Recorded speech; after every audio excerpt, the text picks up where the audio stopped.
காலத்தை தந்த அல்லாஹ் அந்த கால நேரத்திலே மிக முக்கியமான சில நேரங்களை வைத்திருக்கிறான். அந்த நேரம் நல்லதாக இருக்க வேண்டும். அந்த நேரத்தை நாம் உயிர்ப்பிக்க வேண்டும். அந்த நேரத்திலே அல்லாஹ்வோடு நெருக்கத்தை அதிகமாக ஏற்படுத்திக் கொள்ள வேண்டும். எங்களுடைய தேவைகளை அல்லாஹ்விடத்திலே முறைக்கு பெற்றுக் கொள்ள வேண்டும். அதற்காக அல்லாஹ் தந்திருக்கின்ற மிக மிக பெருமதியான நேரம் தான் காலை நேரம், அதிகாலை நேரம். அன்பான அல்லாஹ்வின் நல்லடியார்களே, எங்களுடைய வார்த்தைகளை சொல்ல போனால் ஃபஜ்ருடைய, சுபஹுடைய அல்லது அதற்கு முன்னதாக உள்ள தஹஜ்ஜுடைய நேரம் என்று நாங்கள் சொல்வோம்.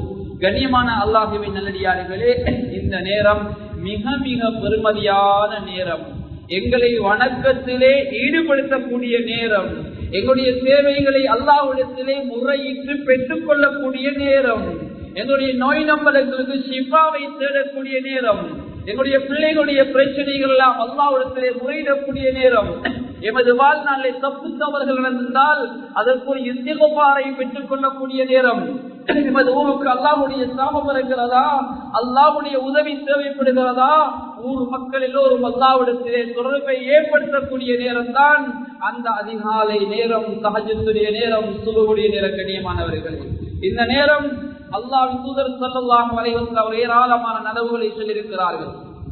பல நிகழ்வுகள் நிறைந்த நேரம் அந்த சுபஹுடைய நேரம் தான். பல பாக்கியங்கள் நிறைந்த நேரம் அது சுபஹுடைய நேரம் தான். பரக்கத்து அதிகம் நிறைந்த நேரம் அது சுபஹுடைய நேரம் தான்.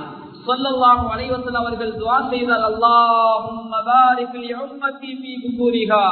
யா அல்லாஹ், என்னுடைய உம்மத்திலே இருக்கின்ற உம்மத்துடைய காலை நேரத்திலே பரக்கத் செய்வாயாக, அருள் செய்வாயாக என்று அல்லாஹ்விடத்திலே பிரார்த்தித்திருக்கிறார்.